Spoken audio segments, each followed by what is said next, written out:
Assalamualaikum warahmatullahi wabarakatuh. Salam sejahtera untuk kita semua. Perkenalkan, nama saya Muhammad Mujtaba Habibi, SPD MAP, dosen Prodi S1 PPKN, Departemen Hukum dan Kewarganegaraan, Fakultas Ilmu Sosial, Universitas Negeri Malang. Pada kesempatan ini, saya akan menyampaikan pernyataan diri dosen dalam unjuk kerja Tridharma Perguruan Tinggi, bidang pengajaran. Dalam hal ini, melalui mata kuliah Kebijakan Publik. Mata kuliah Kebijakan Publik disajikan pada semester 5 dengan beban sebesar 2 SKS dan 2 JS. Kemampuan yang diharapkan yaitu agar mahasiswa menguasai konsep politik dan pemerintahan dalam bingkai Negara Kesatuan Republik Indonesia untuk meningkatkan kemampuan dalam menganalisis permasalahan dalam dinamika perpolitikan dan pelaksanaan pemerintahan sehingga membentuk pendidik yang kritis, logis, analitis, dan mampu merencanakan alternatif penyelesaian secara mandiri dan bertanggung jawab secara moral. Dalam mata kuliah Kebijakan Publik, terdapat aspek yang akan diperoleh oleh mahasiswa. Yang pertama, aspek sikap, yang kedua, aspek pengetahuan, dan yang ketiga, aspek keterampilan umum, yang keempat, aspek keterampilan khusus. Pada aspek sikap, diharapkan mahasiswa memiliki kepekaan sosial terhadap kebijakan yang ada di lingkungan masyarakat, bangsa, dan negara.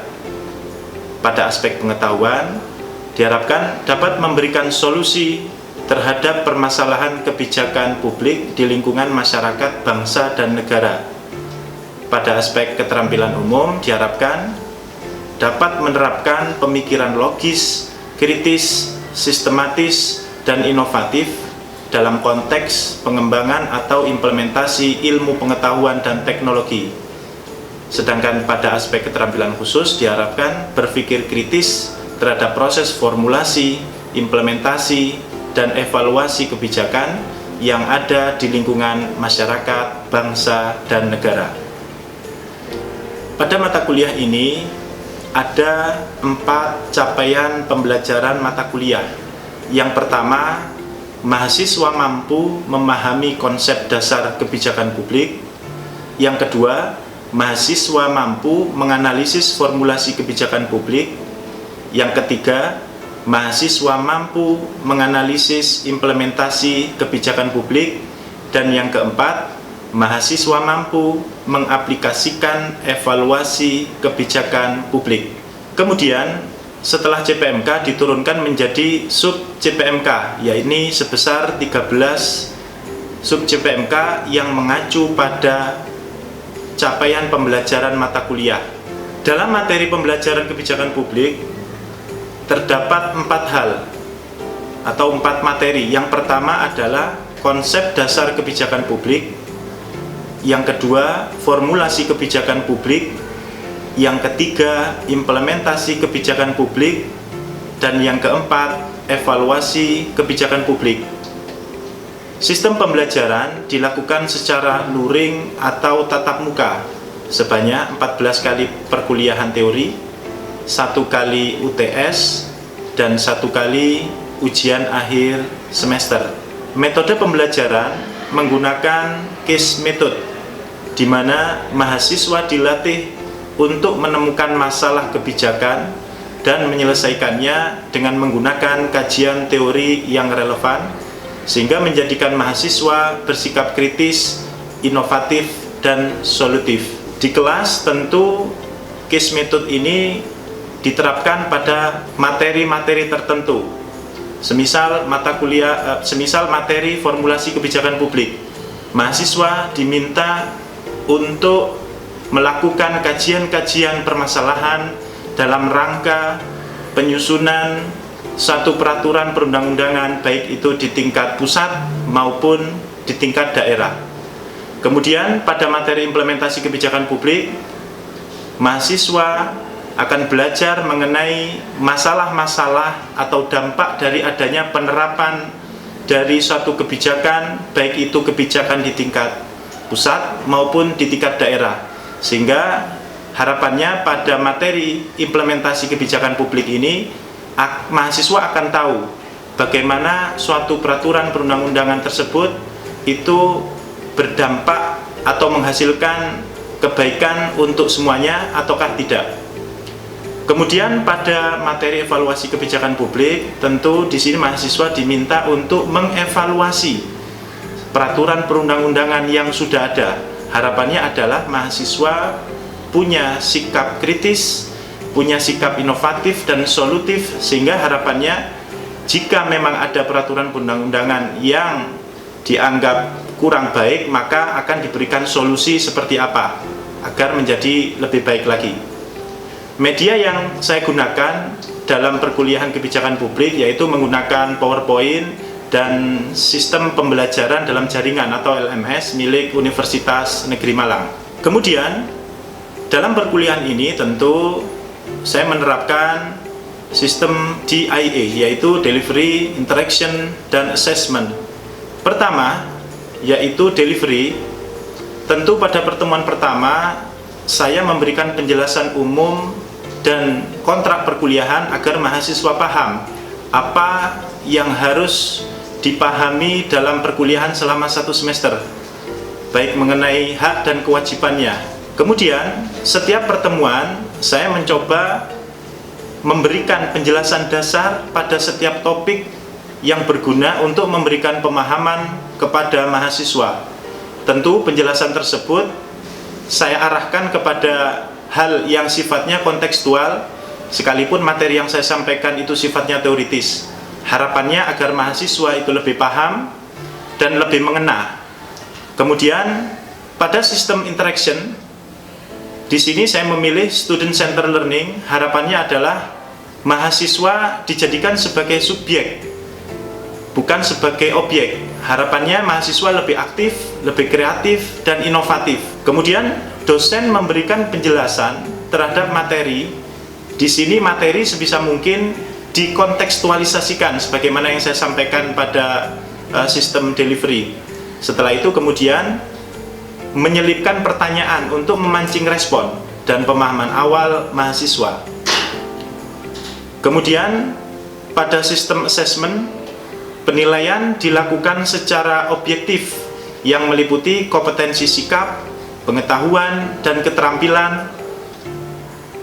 Dan penilaian tersebut masuk dalam 4 komponen, yaitu aktivitas partisipasi, kemudian case method, UTS, dan UAS. Komponen ini tentu disampaikan pada awal perkuliahan agar mahasiswa memahami sedari awal. Berikutnya, di dalam komponen pertama, komponen penilaian, yaitu aktivitas partisipasi, yaitu diantaranya bagaimana mahasiswa itu mampu untuk berkontribusi dalam diskusi kelompok dan diskusi kelas.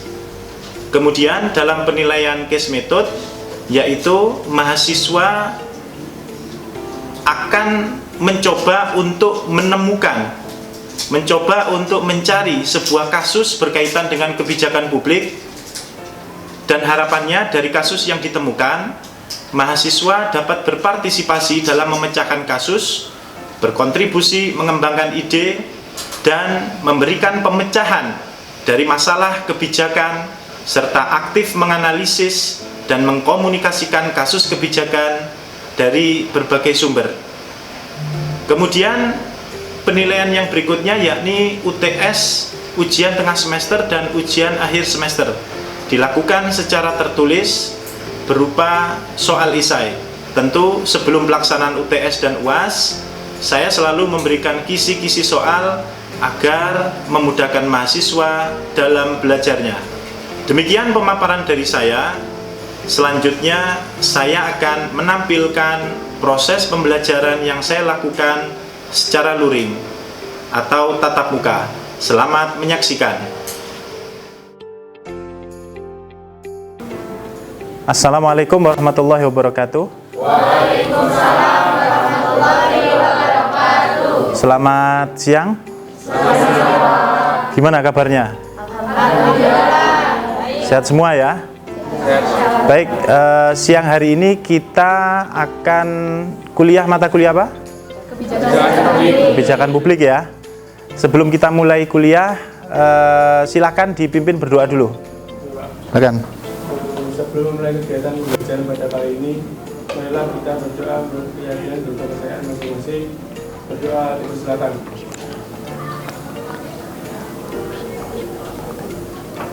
Berdoa selesai. Baik, terima kasih.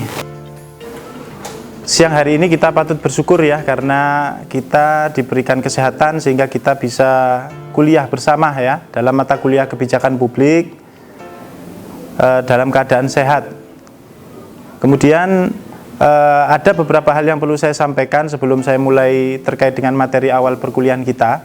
Pertama, untuk absen, silakan saudara mengabsen di Sipejar ya, di LMS ya, secara mandiri.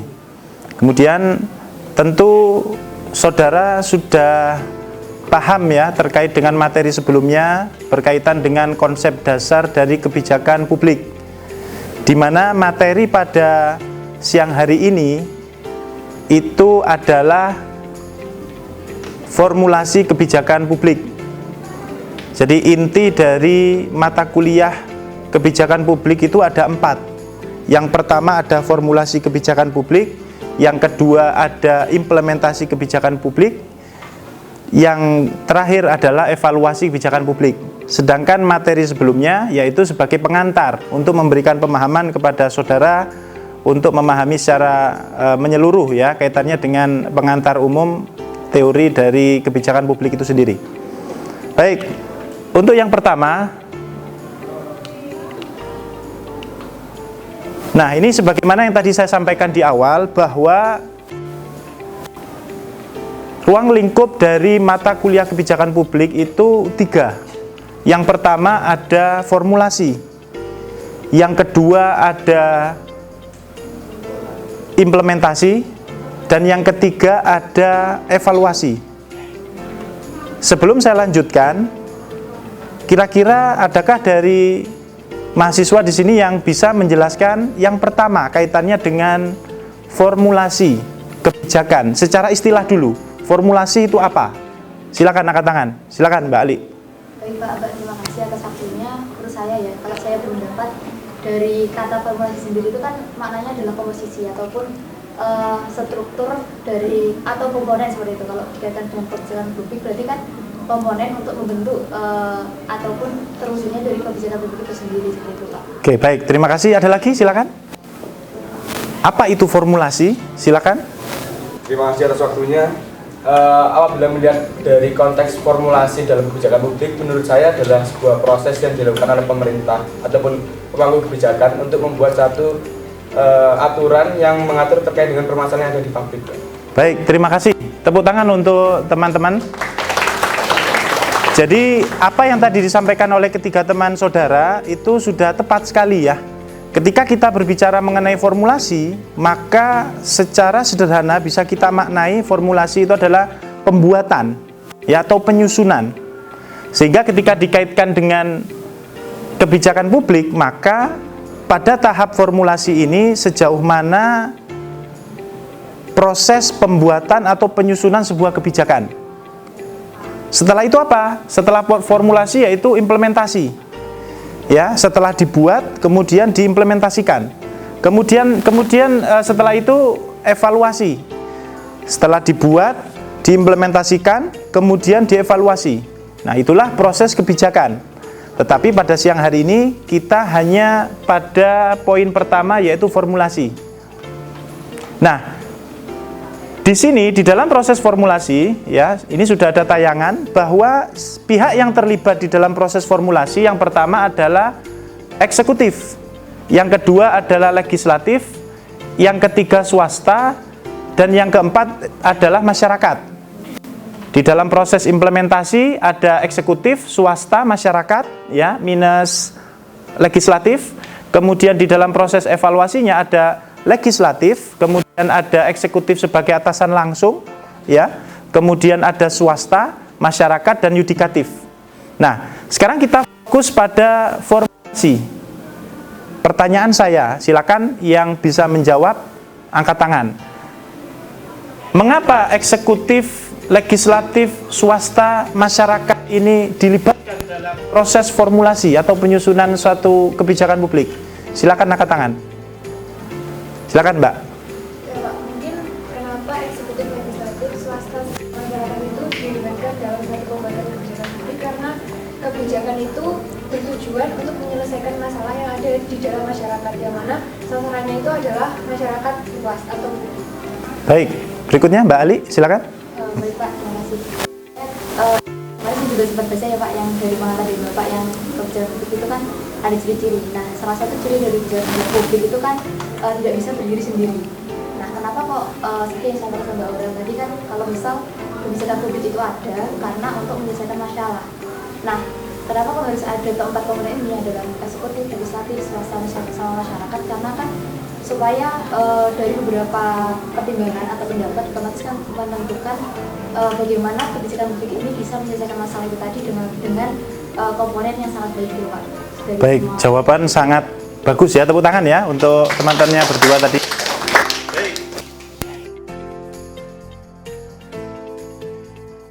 Jawaban teman saudara tadi bahwa 4 stakeholder yang ada ini berpengaruh terhadap bentukan. Artinya apa? Eksekutif, legislatif, swasta, masyarakat ini sebagai pelaku dan objek ya dari bentukan suatu kebijakan. Artinya ketika salah satu saja tidak ada di dalam proses formulasi kebijakan, maka kebijakan yang tersusun atau kebijakan yang ada yang sudah dibuat itu akan kurang sempurna, bahkan gagal. Bisa dipahami ya? Oke. Berikutnya, di dalam proses formulasi kebijakan publik, yang pertama perumusan masalah, yang kedua pengembangan alternatif kebijakan sampai perumusan, yang ketiga yang kedua pengembangan alternatif kebijakan sampai perumusan ya, yang ketiga rekomendasi kebijakan, dan penuangannya yang keempat dalam bentuk peraturan perundang-undangan. Jadi ada 4 tahapan dalam proses formulasi, mulai dari penyusunan masalah, perumusan masalah sampai pada pembentukan peraturan. Jadi peraturan perundang-undangan, ya, peraturan perundang-undangan di tingkat apa? Baik itu di tingkat pusat, ya, maupun tingkat daerah. Bisa dipahami ya sampai sini ya? Oke, saya lanjutkan.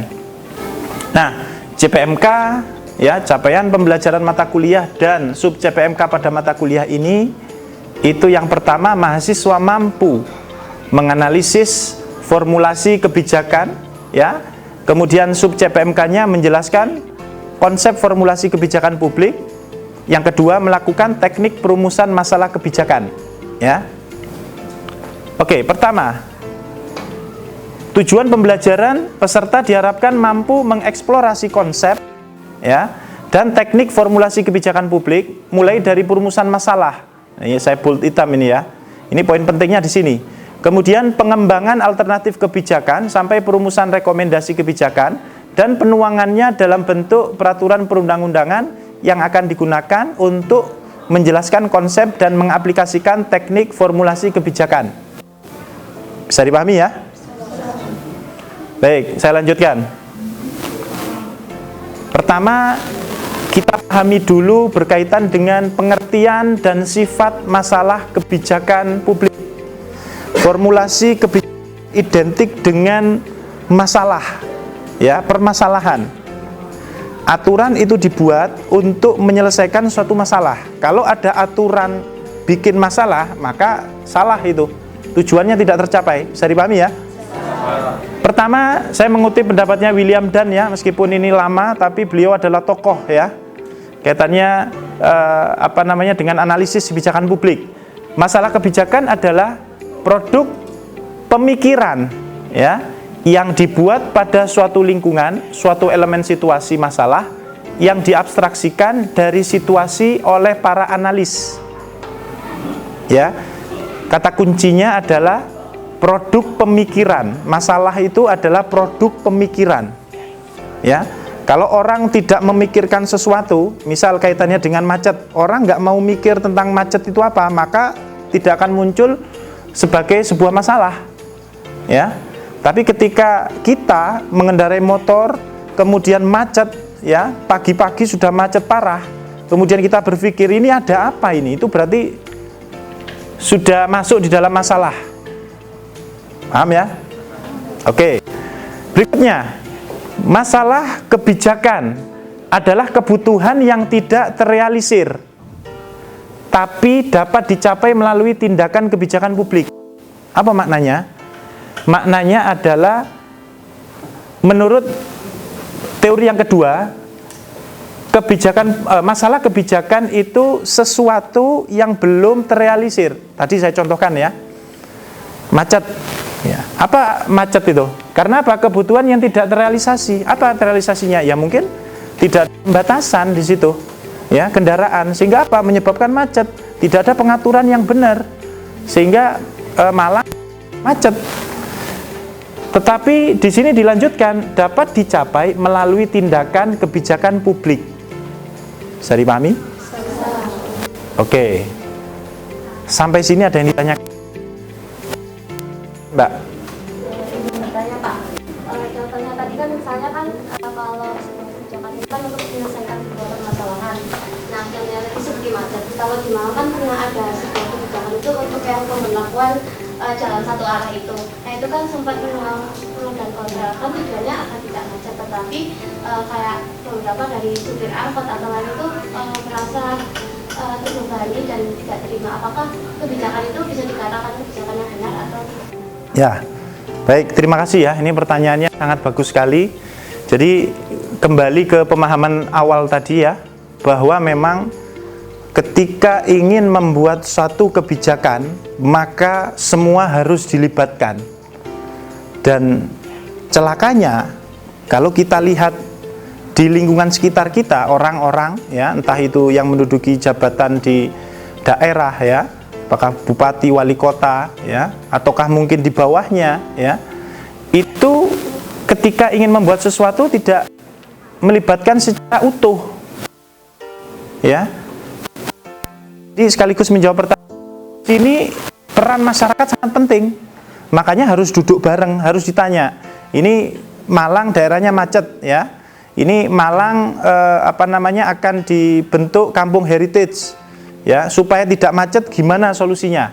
Atau Pemkot punya suatu solusi ya, gimana menurut masyarakat? Itu ditanya ya, apakah satu jalur itu bagus untuk mengurangi masalah atau justru nambah masalah? Nah, ini poin pentingnya ya. Makanya nanti di sini ya. Nah, pada poin E kita lompat ya. Apabila rumusan masalah benar, berarti pemecahan telah selesai. Nah, ini poin pentingnya. Ya, jika rumusan masalah tepat, macet itu karena apa sih? A, B, C, D, E, F, G, H, I, J ya, kalau itu tepat, anggap selesai. Tinggal apa? Aturannya sudah dibuat, selesai, tinggal menerapkan, beres itu. Bisa dipahami ya Mbak ya? Semoga bisa menjawab pertanyaannya tadi ya.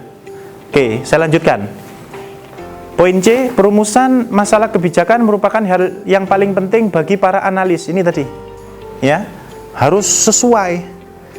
Jangan macet karena apa? Banyak kendaraan, titik. Wah, ini jadi masalah ini ya, bisa jadi nanti ada larangan semua masyarakat nggak boleh bawa kendaraan gitu ya. Jadi harus tepat itu. Kemudian merupakan sistem petunjuk pokok mekanisme pendorong yang mempengaruhi keberhasilan semua fase ya. Sistem petunjuk pokok. Banjir, apa penyebabnya banjir? Malang kota ruku. Apakah itu hanya faktor tunggal? Ternyata tidak. Ternyata sampah ya, drainasenya tidak bagus ya, kemudian pepohonan dan lain sebagainya. Bisa dipahami ya? Oke. Ini ya, pengertian dan sifat masalah kebijakan publik. Pertama, asumsi yang ya, dalam perumusan masalah ditemukan asumsi yang tersembunyi, mendiagnosa sebab akibat, memetakan tujuan, memadukan pandangan yang bertentangan, Kemudian yang kedua, yang terakhir adalah merancang peluang. Ini perumusan masalahnya harus ada dan harus ditemukan supaya bisa berhasil. Paham ya? Oke. Saya lanjutkan ya. Nih, ciri sifat masalah kebijakan. Pertama, saling ketergantungan antar masalah kebijakan. Ya. Kemudian ada subjektivitas dari masalah kebijakan. Ya, misal kaitannya dengan macet tadi ya, ada faktor subjektivitasnya seperti apa? Lawang sekarang kredit motor bisa dengan uang sedikit kok, ya toh? Jadi satu sisi kita itu ingin mengurangi kemacetan, tapi sisi lain, waduh, kredit serba mudah sekarang, ya, bahkan kredit tanpa uang muka, waduh, ya banyak pasti yang ngambil itu ya. Tapi di sisi lain, ingin daerahnya nggak macet kan susah. Bisa dipahami ya. Kemudian sifat buatan dari masalah, dinamika masalah kebijakan. Kemudian terakhir adalah pembedaan masalah. Ada sederhana, agak sederhana ya, atau sedang ya. Kemudian ada rumit. Sini ada yang tanyakan, silakan. Silakan Mbak. Saya Pak, tadi kan membahas terkait ciri-ciri atau masalah kebijakan publik. Nah, saya tertarik di poin 1 itu saling ketergantungan antara masalah kebijakan. Kalau biasanya orang itu ketika akan merumuskan suatu kebijakan, merumuskan masalah seperti yang dijelaskan tadi. Nah, otomatis kalau misal fokus masalahnya misal di banjir gitu, ini apakah menurut saya gini, apakah benar pendapat saya kalau misal yang dirumuskan terkait banjir, tapi kan belum ketika ada solusi ataupun untuk mewujudkan kebijakan publik itu bisa menimbulkan masalah lain. Oke, baik. Gitu, Pak. Baik, terima kasih. Ada saling ketergantungan ya, Mbak ya. Saling ketergantungan antara masalah kebijakan.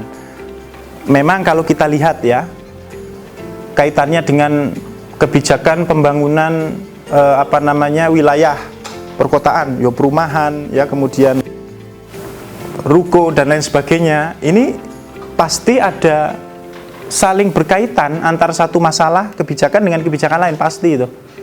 Ya.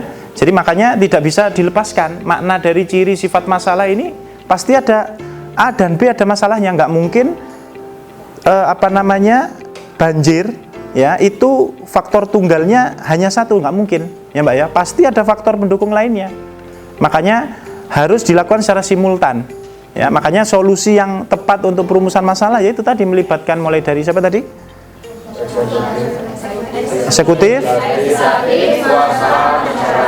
Oke, baik. Satu lagi pertanyaan mungkin? Atau cukup? Waktunya sudah habis ini ya, nampaknya ya.